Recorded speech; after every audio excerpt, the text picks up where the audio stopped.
Hi, everybody. You're listening to Radio Cherry Bombe, and I'm your host, Carrie Diamond, coming to you from New York City. Today, we are officially kicking off Jubilee in July. What's that? It's a celebration of Jubilee, our amazing annual conference that was held this past April at the Glass House in New York City. Over 1,000 people attended, and our speakers included some of the most inspiring women I know. Today, and over the next few weeks, you are going to get to hear from them. Whether you were there and want to hear everything again, or you couldn't join us this year because tickets were sold out, whatever reason, you get to listen to all the wisdom that was shared on the stage.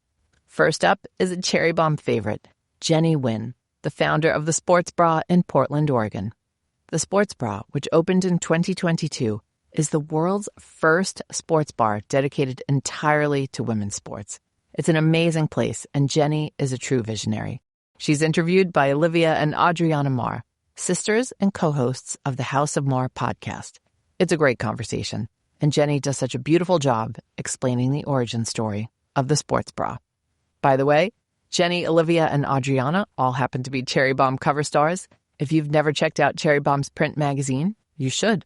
You can pick up a copy at cool shops around the country, or visit cherrybombe.com to order a copy, subscribe, or pick up a gift subscription. Thank you to our Jubilee partners, Resi, American Express, San Pellegrino, Ghirardelli, California Prunes, Square, and Veuve Clicquot. And thank you to everyone else who made the day so special, including our amazing volunteers. The next big Cherry Bombe event is Farmers and Makers, and it's taking place in Paso Robles, California, September 25th to 27th.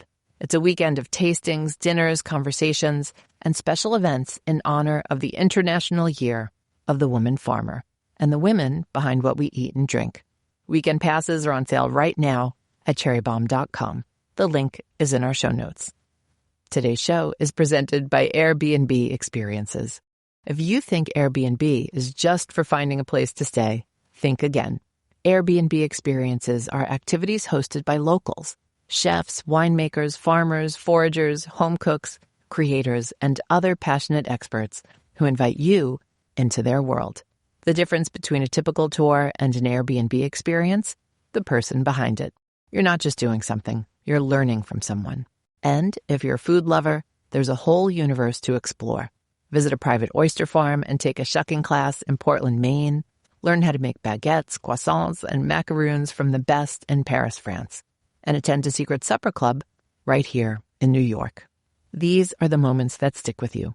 The meal you help make with your friends, the special ingredients you found at a farmer's market, or discovering the secret cafes, coffee shops, and wine bars that only a local would know. And here's the best part. You don't have to be traveling. Airbnb Experiences are available in cities around the world, including your own. So whether you're planning a trip, looking for something fun to do this weekend, or searching for the perfect gift for the food lover in your life, there's an experience waiting for all of you. Visit Airbnb Experiences and start exploring more things to do that stay with you. The link is in our show notes. Cozy. Hi, Jenny. Why, hello. This is so exciting to be up here speaking with you. This is the intersection of what we do, speaking with cool women, and especially someone like you that has been a huge part in the rise of women's sports. It cannot be denied. So, we're just so pumped. Jenny, can you take us back to the night years ago in a sports bar that set you on the path that would become the Sports Bra? Oh my gosh. So this was back in 2018. A group of friends of mine and I, we decided to watch the NCAA Women's Basketball Championship at a bar. To me and to us, that was the biggest game of the year. So we roll into this very traditional sports bar, and none of the TVs have the game on. It was probably a group of 14 or so of us, so we ask, hey, is it okay if we get this channel? And they're like, sure. And they put some tables together and they shove us into the corner of this sports bar and they turn the smallest TV on. And that game was Mississippi State versus Notre Dame. It was one of the most epic games I'd ever seen. It was like a 23-point deficit, come back from behind, a last-minute three-pointer to win it all. And we watched it all with no sound. No. And that was when I stood in the parking lot with my friends, and just out of frustration, I said, the only way we'll ever watch women's sports the way it deserves is if we had our own place. And I didn't mean I was going to do it. I was just mad. And so I just threw that idea out there. A couple days later, I was driving around and I was just like, man, if we had our own place, what would we call it? And the very first name that came to mind was the sports bra.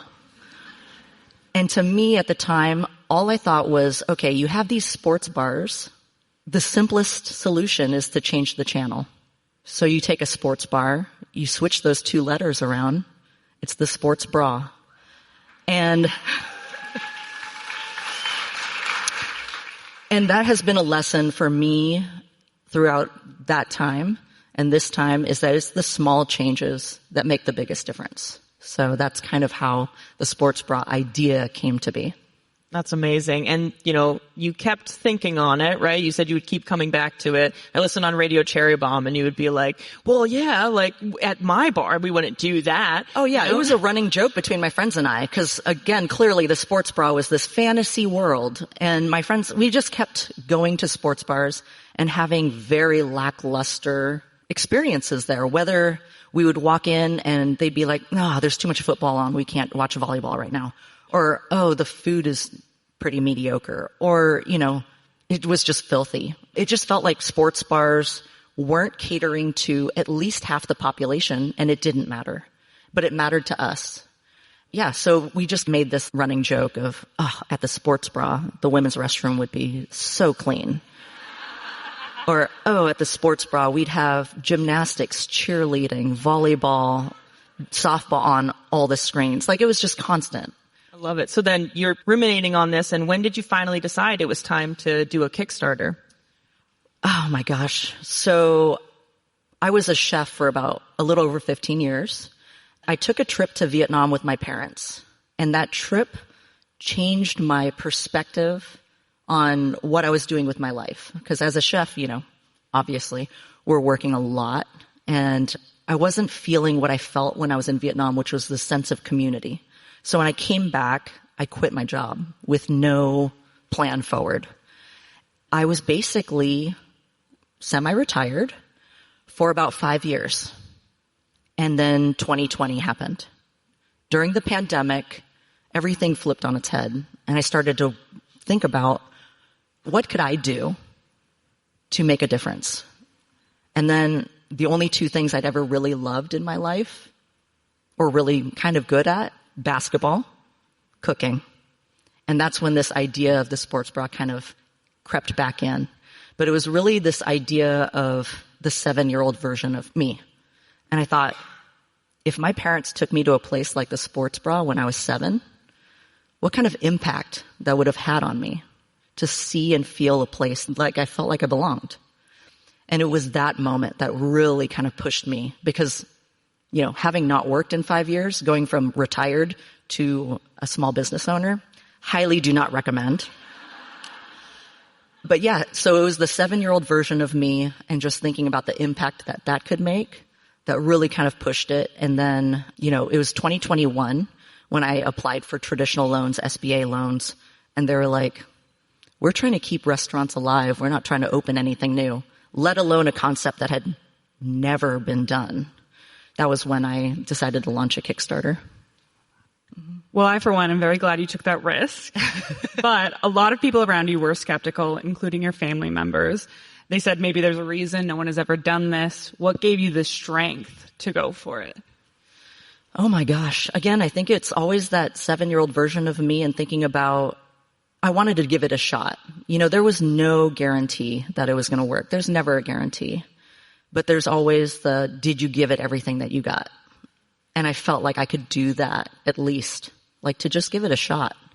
So really I was driven by that. And, I had the support of most of my friends in my family. Unfortunately, the two people closest to me, mom and dad, were very against it. It's really funny because, I was 40 at the time and I sat them down and I was just like, Mom, Dad, this is my plan. And, it wasn't a question. I wasn't asking for permission. I'd already made up my mind. And so I kind of give them a description of what the sports bra is. It's a sports bar that's dedicated to showing women's sports. And Mom's like, are you sure right now is a good time to open a lesbian bar? And I was like, that's not what I said, but clearly mom knows that Venn diagram is like almost a circle. So very intuitive, mom.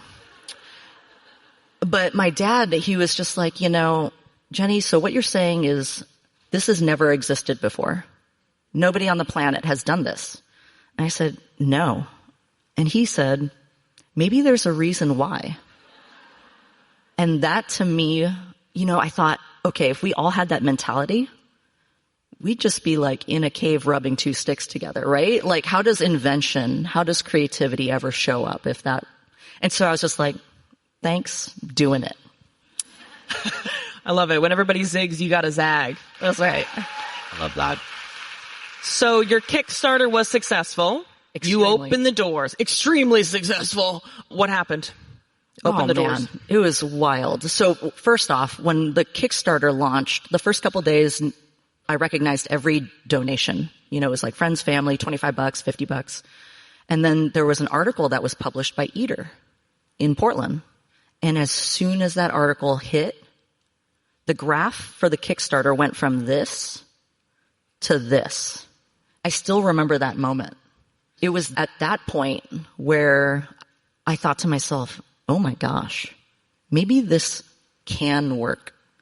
And it was the first time that I had realized that as a small business owner, sometimes you just have to keep this delusion, right? And you're just like, we can do this. Everything's going to be fine. Yeah, we're going to make it. But it was at that moment that I realized that deep down inside, I had no idea, right? So I saw the graph go up and down, and then immediately my phone started ringing, and emails, DMs, news reporters started showing. It was insane. And my company, like the friends and family, they were like, this is a great idea, Jenny. But I didn't know what it would be like in the world. But what happened was the response was global. I was not prepared. So when you ask about grand opening day, I had done research on Google, of course. How do you start a restaurant? Okay. How much staff do you need? And they were like skeleton crew, bare bones. You're going to build up a reputation. People will start showing up, and then you start hiring people. So I had 8 people on staff. We opened to like 3,000 people on grand opening weekend, I would say. The bar seats 40. So it was mayhem. And not only that, but March 31st, the day before we opened, was the day that they lifted the mask mandate in Portland. I did not know. It was like a surprise to me. And so grand opening day, I had, everything going on, plus this fear of it being a super spreader event, because there was probably 300 people at any given time in there. It was mayhem. So we opened Friday, Saturday, Sunday, and we're closed generally Monday, Tuesday. By Monday, Tuesday, I doubled staff. I just like, we need more people.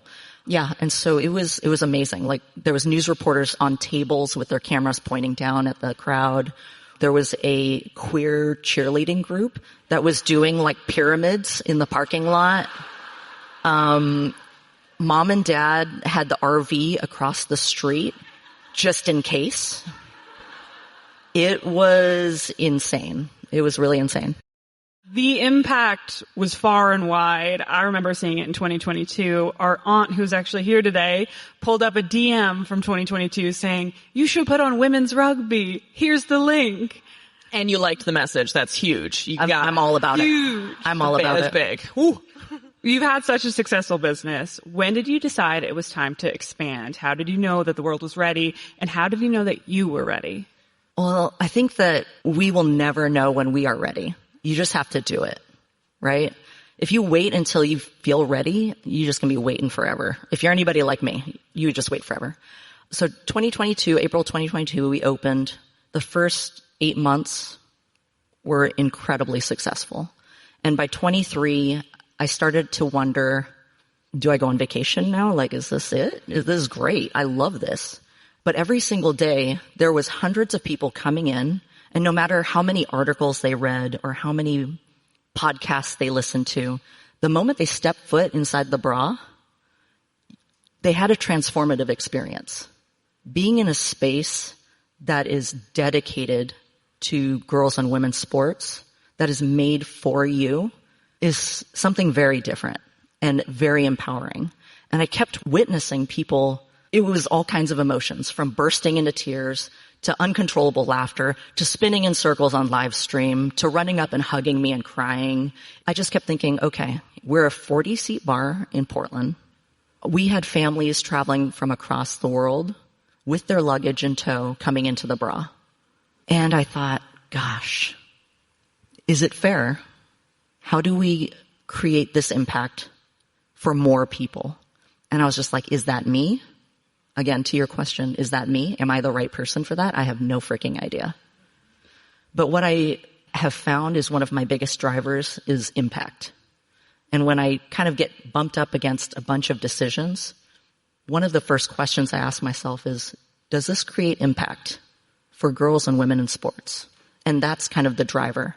And so when I thought about, okay, how do we get this experience to more people in all the communities that not only want it, but need it, I thought about expanding as a company, like me opening locations.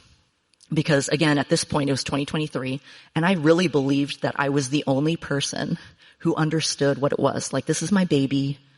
Only I know the secret to the sports bra. I went to different cities that I thought that the bra could thrive in. And I started to do a bunch of research and look at properties, talk to investors, do the whole thing. And then realized that I was completely a fish out of water. And the thing about Portland is I was born and raised in Portland. I spent my entire life there building community and understanding what I felt like it needed. It was a very authentic connection. And I would never be able to replicate that in a city that I didn't live in.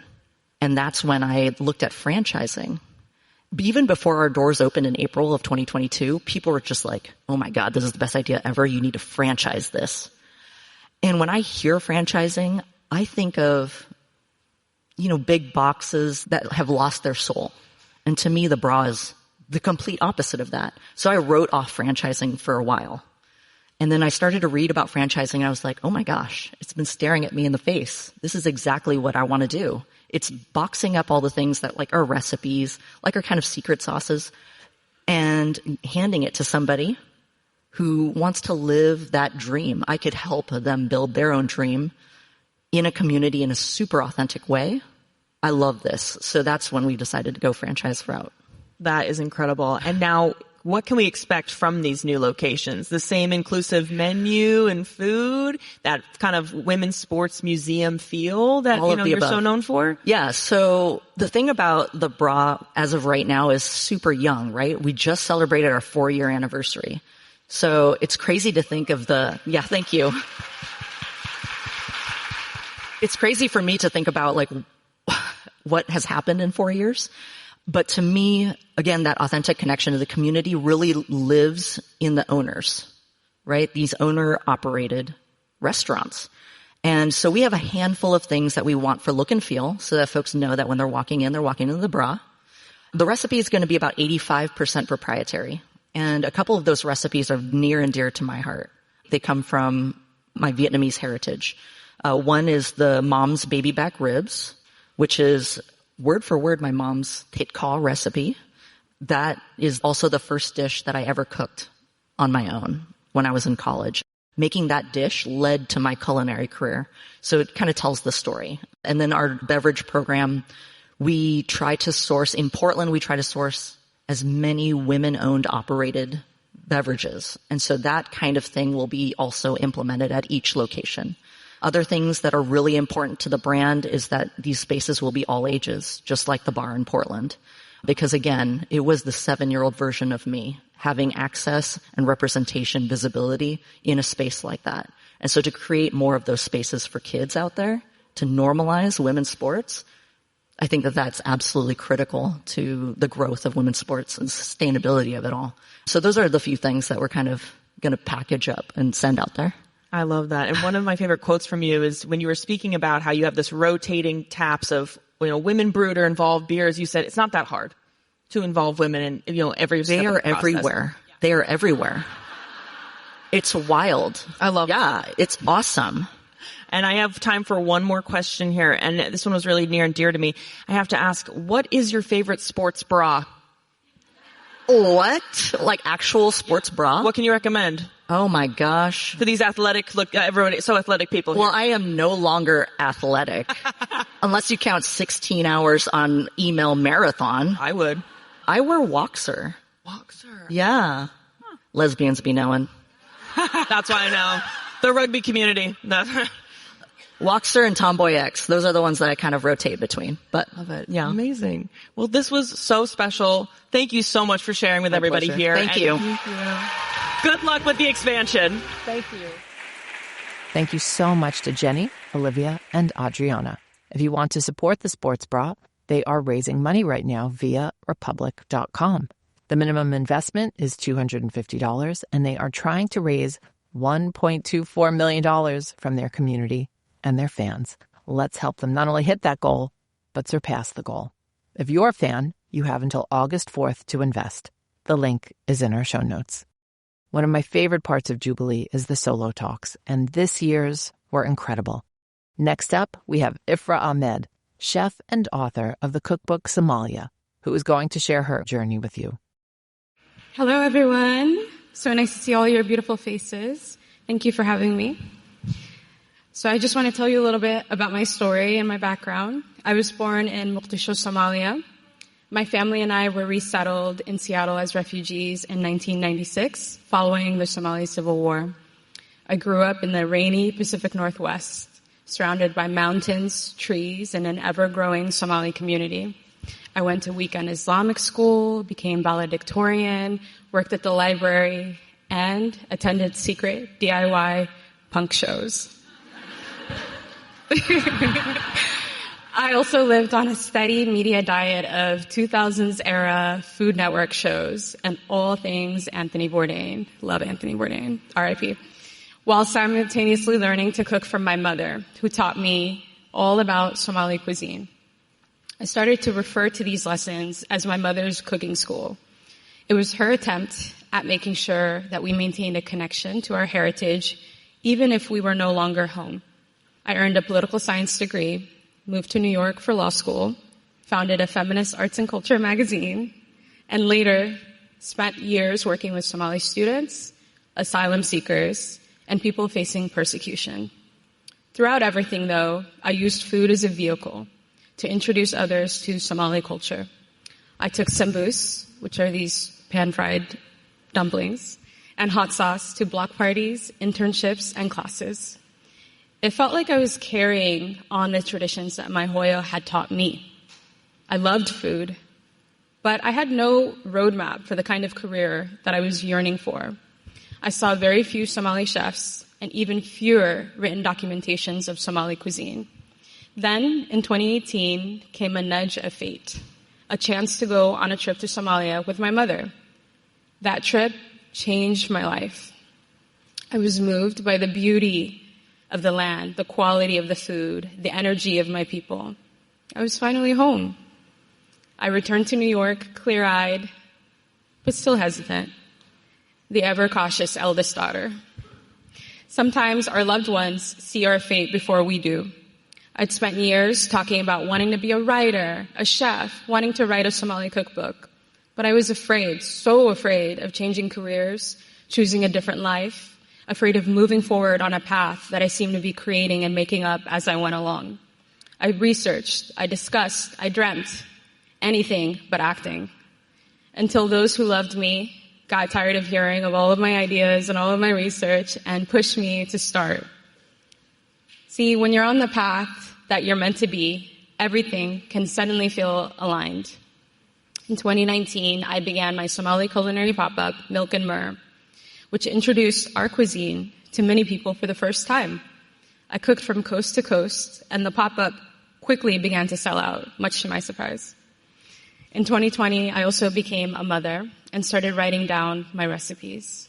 I documented Somali foodways and published work in numerous publications, eventually becoming a regular contributor to the New York Times. I began hearing from other Somalis about how grateful they were to have access to written recipes. See, knowledge has always traditionally been passed down orally in Somali culture. For many in the diaspora, this ancestral information transfer had been disrupted. I realized that if that knowledge was not preserved in another form, there was a real risk of it being lost, particularly for those of us abroad. And with my daughter's arrival, this preservation work began to feel more urgent. My book took shape as I wrote about our collective memory, forced migration, and foodways. I traveled back to Somalia, shot the book on location in Somalia.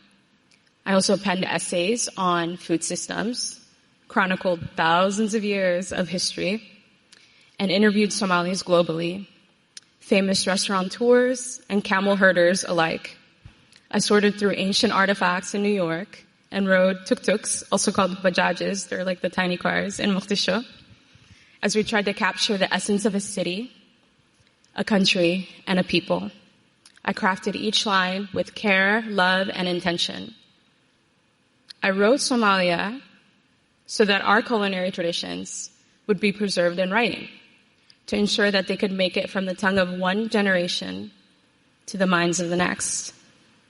I wrote so that anyone reading it could have an understanding of the history, proud traditions, and resiliency of my people, the Somali people. But I never imagined that the book would come out in a political climate where my community is constantly being demonized. It's important now more than ever that books like Soomaaliya exist, that our stories are told. I encourage each and every one of you to record your histories, the stories of your families and communities, and in particular, the knowledge and recipes of the women in your lives. I wrote Soomaaliya as a form of culinary documentation. But it all really goes back to what I learned from my own mother. And while it is a book that preserves our cuisine, it's also an ode to my mother, to my hoyo, and a gift to my own daughter, who will now be able to continue those traditions onward. Thank you. Thank you so much to Ifrah. Be sure to pick up a copy of Soomaaliya at a bookstore near you. That's it for today's show. Thank you for listening, and be sure to check out our Instagram for more Jubilee in July. We've got videos, photos, and lots more. Our theme song is by the band Tra La La. Our producers are Catherine Baker and Jenna Sadu. Our executive assistant is Bridget Pittman, and our head of partnerships is Rachel Close. Special thanks to Good Studio in Brooklyn. Thanks for listening, everybody. You're the bomb.